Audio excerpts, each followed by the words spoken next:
তারপর রাসূল সাল্লাল্লাহু আলাইহি ওয়াসাল্লাম বললেন, সুম্মা হুদনাতুন বাইনাকুম ওয়া বাইনা বানিল আসফর। হলদেটে সাদা চামড়া, যে সাদা চামড়ার রং হলুদ, সেই হলদেটে সাদা চামড়া তথা ইউরোপ, রোম, আর এক হাদিসে আছে রোমান, রোমান খ্রিস্টানদের সাথে তোমাদের একটা চুক্তি হবে। হুদনা মানে চুক্তি। এবং এই চুক্তি হওয়ার পর রোমান খ্রিস্টান এবং মুসলমানেরা এক তৃতীয় পক্ষের বিরুদ্ধে যুদ্ধ করবে। রোমান খ্রিস্টান কারা?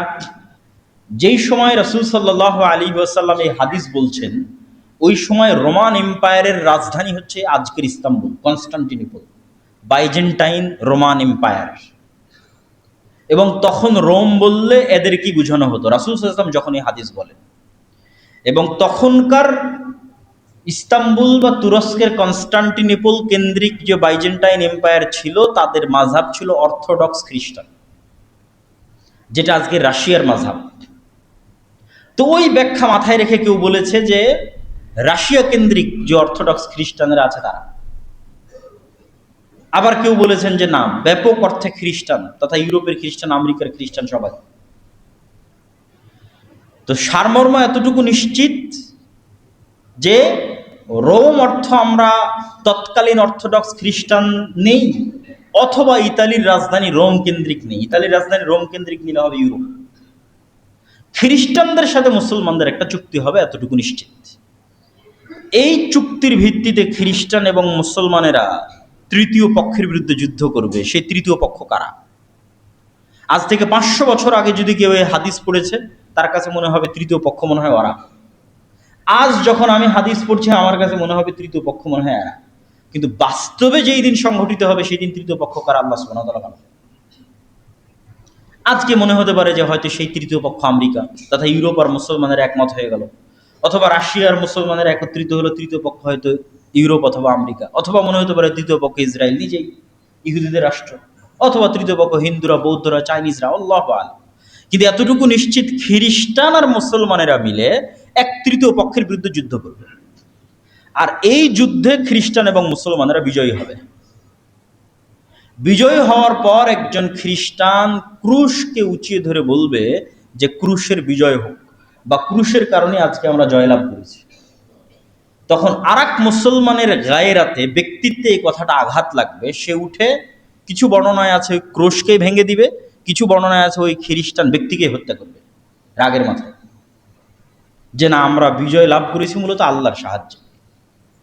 এই কথার ভিত্তিতে খ্রিস্টান এবং মুসলমানেরা মুখোমুখি দাঁড়িয়ে যাবে, বড় এক যুদ্ধে রূপ নেবে। এই যুদ্ধের বর্ণনা দিতে গিয়ে রাসূল সাল্লাল্লাহু আলাইহি ওয়াসাল্লাম বলছেন, লা তাকুমুস সাআহ হাত্তা ইয়ানজিলা রোম বিল আ'মাক আও বিদাবিক। ততদিন পর্যন্ত কিয়ামত হবে না যতদিন রোমান খ্রিস্টানেরা তোমাদের মোকাবেলায় যুদ্ধ না করছে আমাক এবং দাবেক নামক জায়গায়। আজকের যারা ভূগোল নিয়ে অ্যানালাইসিস করেন, তারা অ্যানালাইসিস করে দেখেছেন যে এই জায়গাটি হচ্ছে তুরস্ক এবং সিরিয়ার সীমান্তবর্তী অঞ্চল। আজকের তুরস্ক এবং আজকের সিরিয়ার যে সীমানা আছে, সীমান্তবর্তী হালব বলে আরবিতে, ইংরেজিতে বলে আলেপ্পো, এটা একটা প্রদেশ। এই প্রদেশের অন্তর্গত ইদলিব শহরের আশেপাশের দুইটা জায়গার নাম হচ্ছে আমাক এবং দাবেক, এখন ওই নামেই আছে। এখানে যতদিন তোমরা মুখোমুখি না হচ্ছ খ্রিস্টানদের, ততদিন পর্যন্ত কিয়ামত হবে না। ওই যুদ্ধের বর্ণনা দিতে গিয়ে রাসূল সাল্লাল্লাহু আলাইহি ওয়াসাল্লাম বলছেন যে সেই দিন রোমান খ্রিস্টানরা 80টি পতাকার অধীনে একত্রিত হবে, এবং তাহতা কুল্লি রায়াতিন, প্রত্যেক পতাকার অধীনে ইসনা আশারা, 12,000 করে সেনাবাহিনী থাকবে, পদাতিক ইনফেন্ট্রি থাকবে, সশস্ত্র যোদ্ধা থাকবে। তো এই 80 পতাকা দ্বারা 80টা দেশ উদ্দেশ্য হতে পারে, 80টা জাতি উদ্দেশ্য হতে পারে, অথবা এমনি পতাকা 80টা উদ্দেশ্য হতে পারে, আল্লাহু আ'লাম।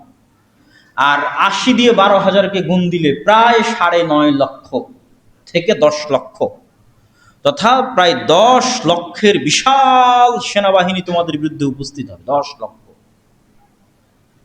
আর এই যুদ্ধটাকেই বলা হয়েছে মালহামা। আর এই যুদ্ধকেই বাইবেল এবং তাওরার প্রফেসি অনুযায়ী আরমাগেড্ডন, কিয়ামতের পূর্ব মুহূর্তে সংঘটিত হওয়া ভয়াবহ যুদ্ধ। বলা হয়েছে। এবং এই ভয়াবহ যুদ্ধের বিবরণ দিতে গিয়ে রাসূল সাল্লাল্লাহু আলাইহি ওয়াসাল্লাম বলেন, হাদিসের কিছু বর্ণনা অনুযায়ী যুদ্ধ চলবে 4 দিন, কিছু বর্ণনা অনুযায়ী 6 দিন। আর এই যুদ্ধে এত মানুষ মারা যাবে যে রাসূলুল্লাহ সাল্লাল্লাহু আলাইহি ওয়াসাল্লাম বলছেন, কোন এক বংশে যদি 100 জন মানুষ থাকে 99 জন মারা যাবে। এই জন্য যে একজন বেঁচে থাকবে ওই একজন খুশি হবে না, কেননা উত্তরাধিকার নাই, উত্তরসূরি নাই। কিসের খুশি হবে? সম্পদে আনন্দ পাবে না, গনিমতের মাল বন্টনে আনন্দিত হবে না।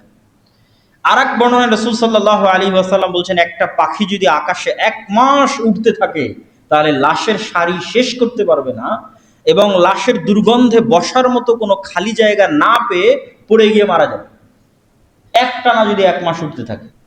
এই রকম ভয়াবহ ভয়ঙ্কর যুদ্ধ পৃথিবীতে আর অতীতে কোনোদিন হয়নি, ভবিষ্যতেও কোনোদিন হবে না। এই যুদ্ধ হচ্ছে সেই যুদ্ধ। এই যুদ্ধে মুসলমানদের অবস্থা কি হবে? রাসূল সাল্লাল্লাহু আলাইহি ওয়াসাল্লাম বলছেন, ইয়াখরুজু মিনাল মাদিনা খিয়ারু আহলিল আরজ। এই যুদ্ধে অংশগ্রহণ করার জন্য মদিনা মুনাওয়ারা থেকে তৎকালীন বিশ্বের সর্বশ্রেষ্ঠ আল্লাহওয়ালা তাকওয়াবান পরহেজগার মানুষরা বের হবে। এবং যখন মদিনার মুজাহিদরা এই যুদ্ধে অংশগ্রহণ করার জন্য আসবে, তখন রোমান খ্রিস্টানরা বলবে, খাল্লু বাইনানা ওয়া বাইনা ইখওয়ানিনা, আরে আমাদের সমস্যা তো শাম বা সিরিয়ার মানুষের সাথে, তোমরা কেন মদিনা থেকে এই যুদ্ধে অংশগ্রহণ করতে আসছো? তখন মদিনার মানুষেরা বলবে, আমরা আমাদের ভাইদেরকে একা ছেড়ে দিতে পারি না। রাসূলুল্লাহ সাল্লাল্লাহু আলাইহি ওয়াসাল্লাম বলেন, সেই দিন মুসলমানেরা 3 ভাগে বিভক্ত হবে। সুলুসুন ইয়ানহাজিম, 3 ভাগের 1 ভাগ যুদ্ধের মাঠ থেকে পালিয়ে যাবে।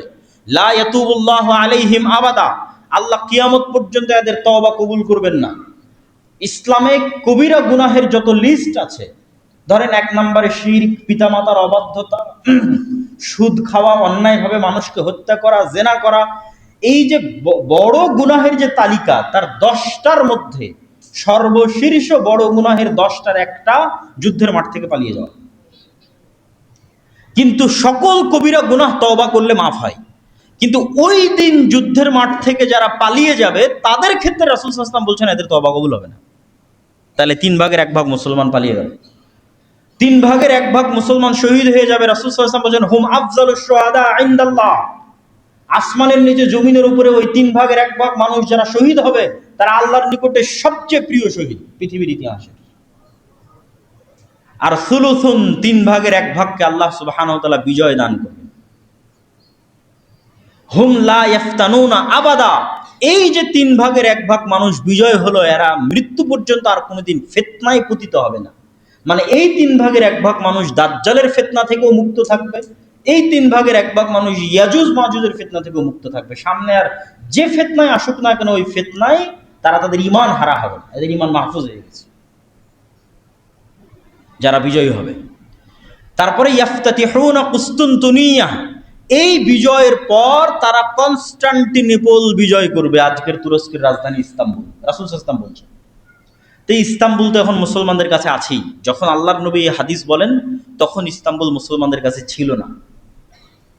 শুধু তাই নয়, ইসলামের পুরো ইতিহাসের একটা আশ্চর্যজনক পয়েন্ট আপনাদেরকে বলি। মুসলমানেরা যখন ক্রুসেডের যুদ্ধে, যখন ভয়ঙ্কর 200 বছর যাবৎ ক্রুসেডের যুদ্ধে মুসলমানেরা আছে, মসজিদ আকসা হারিয়ে ফেলেছে, তখনও কিন্তু ইস্তাম্বুল, কনস্টান্টিনোপল মুসলমানদের হাতে নেয়। যখন মুসলমানেরা মঙ্গোলীয়দের বিরুদ্ধে বাগদাদে আব্বাসীয় খেলাফতের পতন হয়ে যাচ্ছে, তখনও কিন্তু কনস্টান্টিনোপল, কুস্তুনতুনিয়া মুসলমানদের হাতে নেয়। এগুলোর পরে মুসলমানেরা ওসমানী সালতানাতের সময় মোহাম্মদ আল ফাতেহ কনস্টান্টিনোপল বা কুস্তুনতুনিয়া বিজয় করেছে, অনেক পরে। তো আল্লাহর নবী কিয়ামতের পূর্ব মুহূর্তেও কুস্তুনতুনিয়া বিজয়ের ভবিষ্যৎবাণী করছেন। তার অর্থ হচ্ছে, হয়তো এই কনস্টান্টিনোপল, এই ইস্তাম্বুল, এই তুরস্ক একদিন মুসলমানদের হাত থেকে বেরিয়ে যাবে। তাহলে না মুসলমানেরা বিজয় করবে। আর এক হাদিসে রাসূলুল্লাহ সাল্লাল্লাহু আলাইহি ওয়াসাল্লাম বলছেন, হে আমার সাহাবীরা, তোমরা এমন এক শহরের কথা শুনেছো, সামি'তুম বিমাদিনাতিন জানিবুম মিনহাল বার ওয়া জানিবুম মিনহাল বাহর, এমন এক নগরীর কথা শুনেছো যার এক পাশে সমতল আর এক পাশে সমুদ্র। তোমরা চিনো এই নগরী, এই শহর? তো বলে, হ্যাঁ চিনি। এইটা কোন নগরী? কিছু আলেম ওলামা বলেছে এটাই কনস্টান্টিনোপল, ইস্তাম্বুল। কেউ বলেছেন এটা ইতালির রাজধানী রোম। তো রাসূল সাল্লাল্লাহু আলাইহি ওয়াসাল্লাম বলছেন লা তাকুমুস সাআ, ততদিন পর্যন্ত যুদ্ধ হবে না যতদিন না ইসহাক আলাইহিস সালাতু ওয়াস সালামের বংশের ৭০,০০০ মুসলমান এই শহর যুদ্ধ করে বিজয় না করছে। আর সেই যুদ্ধ এমন যুদ্ধ হবে লা ইয়ারমুনা সাহমান ওয়ালা ইয়ালকুনা সিলাহান, তারা কোনো তরবারিও ব্যবহার করবে না, কোনো তীরও চালাবে না, কোনো গুলিও চালাবে না, কোনো অস্ত্র ব্যবহার করবে না, শুধু মুখ দিয়ে উচ্চারণ করবে লা ইলাহা ইল্লাল্লাহু আল্লাহু আকবার। শুধু এই আওয়াজে শহর বিজয় হয়ে যাবে, শহরের দেওয়াল পড়ে যাবে। পৃথিবীর সবচেয়ে পাওয়ারফুল শক্তি হচ্ছে আওয়াজ। এই হাদিস বলে আমি আমার জিকিরের আলোচনায় বলেছি, এই হাদিস বলে যে পৃথিবীর সবচেয়ে পাওয়ারফুল এনার্জি, পাওয়ারফুল জিনিস হচ্ছে আওয়াজ। আওয়াজ আল্লাহ সুবহানাহু ওয়া তাআলা ব্যবহার করে। কুন ফায়াকুন, হও হয়ে যাও। আল্লাহ সুবহানাহু ওয়া তাআলা আওয়াজ কুন ফায়াকুন, হও হয়ে যাও আদেশের মাধ্যমে সকল কিছু কমপ্লিট করে দেন, সম্পূর্ণ করে দেন। জাদু টোনা থেকে বলেন, মন্ত্র থেকে বলেন, বদনজর থেকে বলেন, সবকিছু আওয়াজের ভিত্তিতে। আবার ওইটা থেকে বাঁচার যে স্ট্র্যাটেজি, সেটাও আওয়াজ। আওয়াজ যেহেতু সবচেয়ে পাওয়ারফুল, এই জন্য উম্মতে মুহাম্মাদীকে আল্লাহ সুবহানাহু ওয়া তাআলার পক্ষ থেকে এমন মুজিজা দেওয়া হয়েছে, পার্মানেন্ট মুজিজা, যেটা মূলত আওয়াজ, সেটা হচ্ছে কোরআন। কেন কোরআন কার আওয়াজ? আল্লাহ সুবহানাহু ওয়া তাআলার।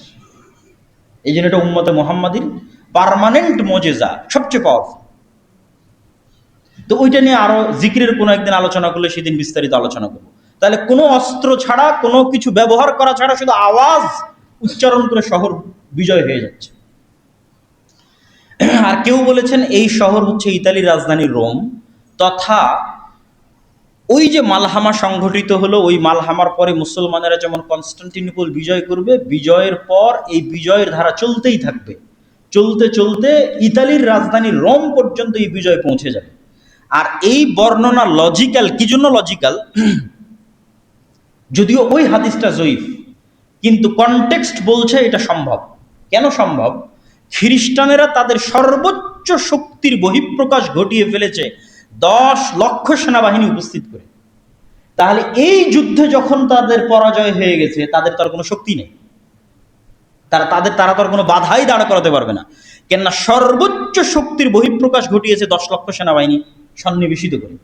তাহলে এখন আর সারা বিশ্বে মুসলমানদের বাধা প্রদানকারী আর কোনো শক্তি বাকি নেই।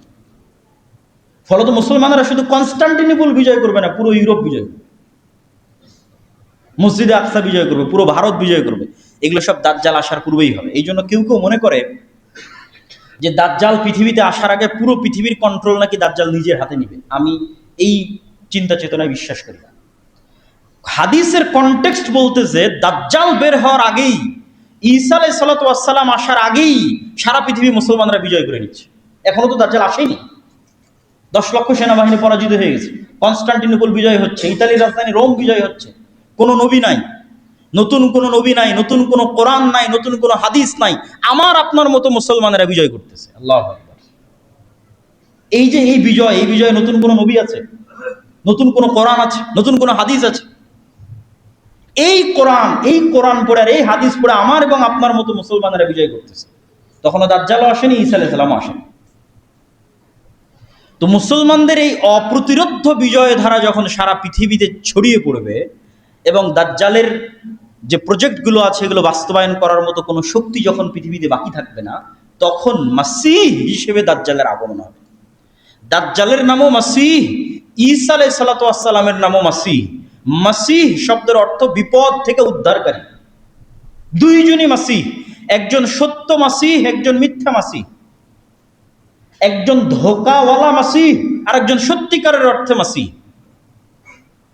তাহলে দাজ্জাল বিপদ থেকে উদ্ধার করবে কাদেরকে? ও তো মাসীহ, ওকে তো কাউকে না কাউকে বিপদ থেকে উদ্ধার করতে হবে। তো বিপদে না পড়লে উদ্ধার করবে কিভাবে? তথা যত বাতিল শক্তি আছে সকল বাতিল শক্তি বিপদে পড়ে গেছে। ওই যে মুসলমানরা সারা পৃথিবী বিজয় করে নিচ্ছে। তো এখন দাজ্জালকে নিজেকেই বের হতে হবে বিপদ থেকে বাঁচানোর জন্য, ইহুদি এবং খ্রিস্টানদেরকে। এই জন্য সে মাসীহ। আর সত্যিকার অর্থেই দাজ্জাল যখন বের হবে তখন সে ইহুদিদের মাসীহ হিসেবে বের হবে। এবং আজকের মুসলমানেরা যারা এই মালহামা বিজয় করলো, যারা কনস্টান্টিনোপল বিজয় করলো, যারা ইতালি বিজয় করলো, মসজিদে আকসা, ভারত ইত্যাদি সব বিজয় করলো, সারা পৃথিবী তাদের কন্ট্রোলে, তারা এক দিনে, এক সেকেন্ডে দাজ্জালের আবির্ভাবের মাধ্যমে সকল ক্ষমতা হারিয়ে ফেলবে।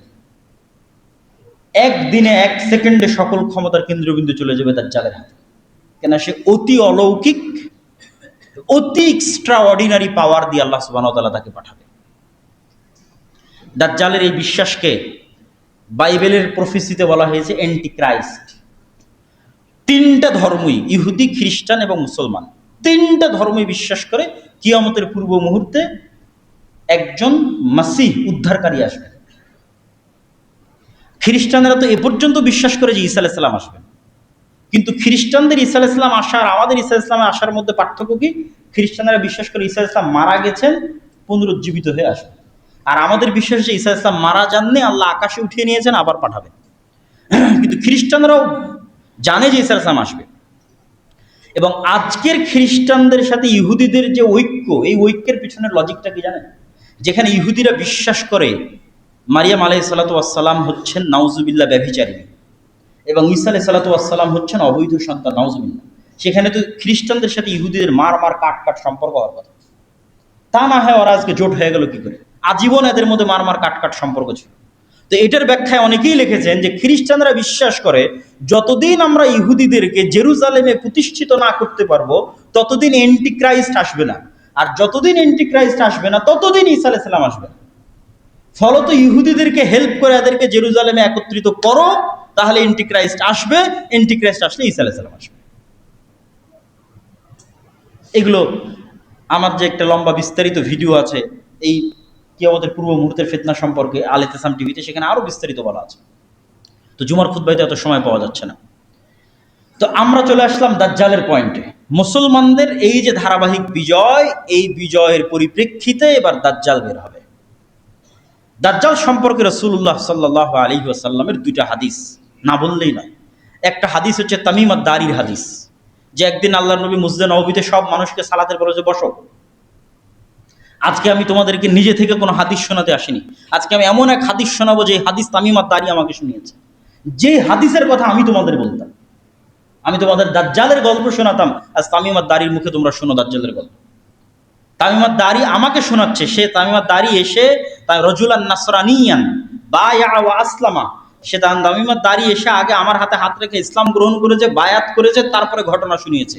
এখন সেই ঘটনা আমি তোমাদের শোনাচ্ছি, যে তামিম আদ-দারি লাখম এবং জুজাম এই দুইটা গোত্রকে নিয়ে নৌকাতে করে, জাহাজে করে, পানি জাহাজে করে আরোহণ করেছিল 1 মাস। লাইবা বিহিমুল মাউজ, সমুদ্রের ঝড়, বৃষ্টি, বাতাসে কোন দিকে জাহাজ যাচ্ছে বুঝতে পারে না। 1 মাস পর যখন জাহাজ থেমেছে, তখন একটা দ্বীপে গিয়ে ভিড়েছে। সেই দ্বীপে যখন তারা নামে, তখন দেখে দাব্বাতুন, একটা প্রাণী, যেই প্রাণী এত বেশি লোমে ঢাকা যে লা ইউদরা লা ইউরাফু কুবুলুহু মা কুবুলুহু মিন দুবুরিহি লিকাসরাতি শারি, অতিরিক্ত চুল দিয়ে ঢাকা থাকার কারণে মুখ কোন দিকে আর পিছন কোন দিকে তা বোঝা যাচ্ছে। তখন আমরা বললাম ওয়াইলাক, তোমার ধ্বংস হোক, মা আনতি, কে তুমি? তো বলে, ও উত্তরে বলে, আনাল জাসসাস, আমি হচ্ছে গোয়েন্দা। তো প্রাণী কথা বলতেছে, পশু প্রাণী কথা বলতেছে, এটাতে আশ্চর্য হয়, তারা মনে করছে তো জি, আমরা তো কোনোদিন কোনো গরু ছাগলকে কথা বলতে দেখি, বাঘ মহিষ ভেড়াকে কথা বলতে দেখি না, কিন্তু একটা প্রাণীর মতো আকৃতি, এ কথা বলে কিভাবে? তো কিয়ামতের পূর্ব মুহূর্তে আর একটা আলামত আছে দাব্বাতুল আরজ বের হওয়ার, যে প্রাণী কথা বলে, এবং এটা অসম্ভব কঠিন কিছু না। মানুষের তৈরি এআই, আর্টিফিশিয়াল ইন্টেলিজেন্স কথা বলতেছে সবসময় আপনার সাথে, চ্যাট জিপিটি, জেমিনি। তো আল্লাহ সুবহানাহু ওয়া তাআলার তৈরি, যার মধ্যে রূহ আছে, ওর মধ্যে তো রূহ আছে। গরু ছাগল মহিষ ভেড়া কথা বলতে পারবে না? আল্লাহ কথা বলার তৌফিক দিলে কথা বলতে পারবে, অস্বাভাবিক অসম্ভব কিছু না। তো তাকে আমরা বললাম, তুমি মনে হয় জিন। তো বলে, তাহলে আশেপাশে একজন মানুষ আছে, তোমাদের অপেক্ষা আছে, সেখানে যাও। আমি দ্রুত শর্টকাটে শেষ করে দিচ্ছি। আমরা তাড়াহুড়া করে তার কাছে গেলাম, গিয়ে দেখি আযামু ইনসানিন, বিশাল দেহের একটা মানুষ। এই জায়গায় অনেক নাস্তিক যুক্তি স্থাপন করেছে যে এত বিশাল দেহের দাজ্জাল মানুষ আবার কিভাবে হতে পারে, যেখানে রাসূল সাল্লাল্লাহু আলাইহি ওয়াসাল্লাম বলছেন আমাদের পিতা আদম আলাইহিস সালাতু ওয়াস সালাম 60 হাত, 60 হাত মানে 10 তলার সমান উঁচু। তা আদম আলাইহিস সালাতু ওয়াস সালাম যদি 10 তলার সমান উঁচু হতে পারে, তো তার সন্তান দাজ্জাল বড় হতেই পারে। আমরা না হয় সাইজে খাটো হয়ে গেছি, তারপরে দাজ্জাল বড় হবে না, এটা অস্বীকার করার কোনো ওয়ে নাই, যেখানে আদম আলাইহিস সালাম নিজেই 10 তলার সমান উঁচু, এবং জান্নাতে যখন মানুষ যাবে তখন আদম আলাইহিস সালামের আকৃতির হবে, পিতার আকৃতিতে মানুষ জান্নাতে প্রবেশ করবে। তো আমরা আমাদের দেখে সে জানতে চাইলো, তাকে রশি দিয়ে বাঁধা আছে, লোহার জিঞ্জির দিয়ে বাঁধা আছে। জানতে চাইলো আমরা কারা, আমরা বললাম আমরা এই। তারপরে সে 3টে প্রশ্ন করলো যে নাখাল বাইসান সম্পর্কে বলো, আইনে জোগার সম্পর্কে বলো, বহাইরা তাবারিয়া সম্পর্কে বলো, নাবিয়ুল উম্মিন সম্পর্কে বলো। বহাইরা তাবারিয়াকে ইংরেজিতে বলা হয় লেক অফ টাইবেরিয়া অথবা সি অফ গ্যালিলি, এটা ইসরায়েলের সীমানার অন্তর্ভুক্ত এখন। এবং বাইবেলের প্রফেসি অনুযায়ী, তাওরাতের প্রফেসি অনুযায়ী ঈসা আলাইহিস সালাম যত মোজেজা দেখাতেন তার বেশিরভাগ এই সি অফ গ্যালিলির আশেপাশে দেখাতেন। এই জন্য সারা ইউরোপ এবং আমেরিকা থেকে sea of Galilee, lake of Tiberias দেখার জন্য খ্রিস্টানরা আসে, ভিজিট করতে আসে। তো বলে ওখানে কি পানি আছে? তো বলে হ্যাঁ আছে। তো বলে অচিরেই সেখানে একদিন পানি থাকবে না। নাখাল বাইসান সম্পর্কে বলো। বাইসান এই শহরটাও বর্তমান ইসরায়েলের সীমানার অন্তর্ভুক্ত একটা শহর। বর্তমান হিব্রু নাম হচ্ছে বাইত শিয়ান। হিব্রু এবং আরবি খুবই মিল সম্পূর্ণ একটা ভাষা, এবং নবীদের নামের উচ্চারণে ইংরেজির সাথে উল্টাপাল্টা হয়েছে আরবিতে, কিন্তু হিব্রুর সাথে হবে না। যেমন ইংরেজিতে গিয়ে ইউসুফকে বলেছে জোসেফ, কিন্তু হিব্রুতে হবে না। হিব্রুতে ইউসুফ, ইউসুফি। হিব্রু এবং আরবি খুবই নিকটস্থ এবং মিলওয়ালা ভাষা। তো ইহুদিদের মূল তাওরাত হিব্রুতে। তো হিব্রু ভাষা অনুযায়ী বাইত শিয়ান, আরবিতে বাইসান। ওখানে একটা খেজুর বাগান আছে, অচিরে সেখানে খেজুর আবাদ হবে না। আর একটা ঝর্ণার কথা বলো আইনে জোগার। তো তাওরাত এবং বাইবেলের বর্ণনা অনুযায়ী লূত আলাইহিস সালামের শহরকে যখন আল্লাহ উল্টিয়ে দিলেন, তখন লূত আলাইহিস সালামকে যেই ঝর্ণার পাশে আশ্রয় দেওয়া হয়েছিল সেই ঝর্ণা হচ্ছে আইনে জোগার। এই জন্য আজকের খ্রিস্টানেরা ওই আইনে জোগার ভিজিট করতে আসে। তো বলে ওখানে যে পানি আছে, এই পানি একদিন থাকবে না। আর সর্বশেষ কি, যিনি লিখতে জানেন না, পড়তে জানেন না, এই নবীর কি খবর? আমাদের নবী মুহাম্মদ সাল্লাল্লাহু আলাইহি ওয়াসাল্লাম লিখতে জানেন না, পড়তে জানেন না। তো বলে তিনি তো এসেছে। এই হলো দাজ্জালের সাথে তামিমাত দারির কথোপকথন। এই কথোপকথনে রাসূল সাল্লাল্লাহু আলাইহি ওয়াসাল্লাম বললেন যে দাজ্জাল পৃথিবীতে বের হবে, 40 দিন পৃথিবীতে থাকবে। তার প্রথম দিন হবে 1 বছর, দ্বিতীয় দিন হবে 1 মাস, তৃতীয় দিন হবে 1 সপ্তাহ, আর চতুর্থ দিন থেকে বাকি 37 দিন হবে স্বাভাবিক দিন। তথা ইন টোটাল 1 বছর 2 মাস 14 দিন পৃথিবীতে অবস্থান করবে দাজ্জাল। কিভাবে দাজ্জালের আসার পর একদিন 1 বছরের সমান হবে আল্লাহ সুবহানাহু ওয়া তাআলা ভালো জানেন। কিন্তু আল্লাহ সুবহানাহু ওয়া তাআলার মূলনীতি অনুযায়ী পৃথিবী পরিচালনায় আল্লাহর সুন্নাত যদি মানুষ অ্যানালাইসিস করে, তাহলে দেখবে যে আল্লাহ সুবহানাহু ওয়া তাআলা সাধারণত হুট করে কিছু করেন না, ঘটনার পরিপ্রেক্ষিতেই ঘটনা ঘটতে থাকে। এটাই নিয়ম। তথা ইউসুফ আলাইহিস সালাম কুয়ায় পড়ে গেছে, তো আল্লাহ জিবরাইলকে পাঠাবেন যে যাওয়াকে কুয়া থেকে বাঁচাও। সাধারণত আল্লাহ এরকম করেন না। ওইটা একটা ঘটনার প্রেক্ষিতে আল্লাহ ইউসুফকে বাঁচাবেন। একদল ব্যবসায়ী ওদিক দিয়ে যাচ্ছে, ওদের পানির দরকার হচ্ছে, পানি উঠানোর জন্য কুয়াতে বালতি ফেলতেছে, সেই বালতির সাথে ইউসুফ আলাইহিস সালাম উঠে আসতেছে, ঘটনার মাধ্যমে আল্লাহ তাকে বাঁচাচ্ছে। যখন মানুষ ইউসুফ আলাইহিস সালামকে জেলে দিয়ে দিল, তো জেলের দরজা ভেঙে, জেলের গেট ভেঙে ফেরেশতা পাঠিয়ে ইউসুফকে বের করা, এটা আল্লাহর জন্য তো কিছুই না। কিন্তু ইউসুফ আলাইহিস সালামকে জেল থেকে বের করা হবে অত্যন্ত ধারাবাহিক একটা ঘটনা পরিক্রমায়। বাদশা স্বপ্নে দেখবে, সেই স্বপ্নের ব্যাখ্যা কেউ জানে না, কে জানে? ইউসুফ জানে। ইউসুফকে ডাকো, স্বপ্নের ব্যাখ্যা করতে গিয়ে তাকে মুক্তি দিয়ে দিচ্ছে। সাধারণত আল্লাহ সুবহানাহু ওয়া তাআলা লাতিফ, তিনি যা কিছু করেন সূক্ষ্মভাবে করেন, হুট করে হুমজিকে আল্লাহ সুবহানাহু ওয়া তাআলা সাধারণত করেন না। আল্লাহ চাইলে করতে পারেন, যে এখনো আল্লাহ সুবহানাহু ওয়া তাআলা চাইলে করতে পারেন যে সূর্যকে থামিয়ে দিলেন, একদিন 1 বছরের সমান হয়ে যাবে। ইউশা বিন নুন যখন জেরুজালেম বিজয় করে, তখন আল্লাহ সূর্যকে থামিয়ে দিয়েছিলেন জেরুজালেম বিজয়ের জন্য, সহিহ হাদিস। কিন্তু ঘটনার ধারাবাহিকতায় ঘটবে, এটার সম্ভাবনা বেশি। তথা দাজ্জালের আগমনটাই এত ব্যতিক্রম, যে ব্যতিক্রম ঘটনার সামাল দিতে গিয়ে আসমান এবং জমিনের যে ধারাবাহিক প্রক্রিয়া আছে, নিজাম আছে, সিস্টেম আছে, এই সিস্টেমকে ওই ধাক্কা সামাল দিতে গিয়ে অটোমেটিক সূর্যকে একদিন হবে 1 বছরের সমান, তারপরের দিন হবে 1 মাসের সমান, তারপরের দিন হবে 1 সপ্তাহের সমান, তারপরে ধারাবাহিক স্বাভাবিক হয়ে যাবে।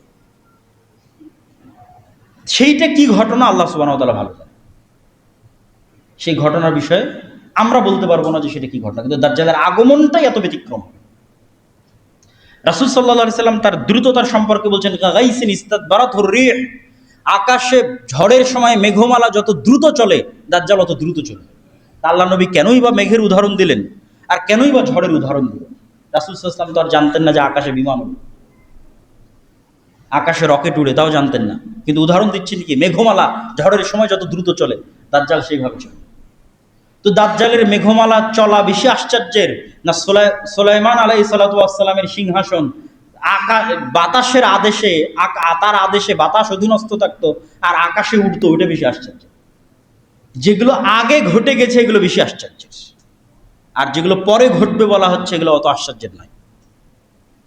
তথা দাজ্জাল আকাশে উড়বে অথবা আকাশে তার ওরকম কোনো যন্ত্র থাকবে, আল্লাহ আলাম, আল্লাহ ভালো জানে কি হবে, কিন্তু তার গতির কথা বলা হচ্ছে, ওইটা বেশি আশ্চর্যের না সুলাইমান আলাইহিস সালাতু ওয়াস সালাম যেটা ঘটিয়েছিল ওইটা বেশি, সুলাইমান আলাইহিস সালাম তো বেশি আশ্চর্য, ওটা তো অতীতে ঘটেই গেছে।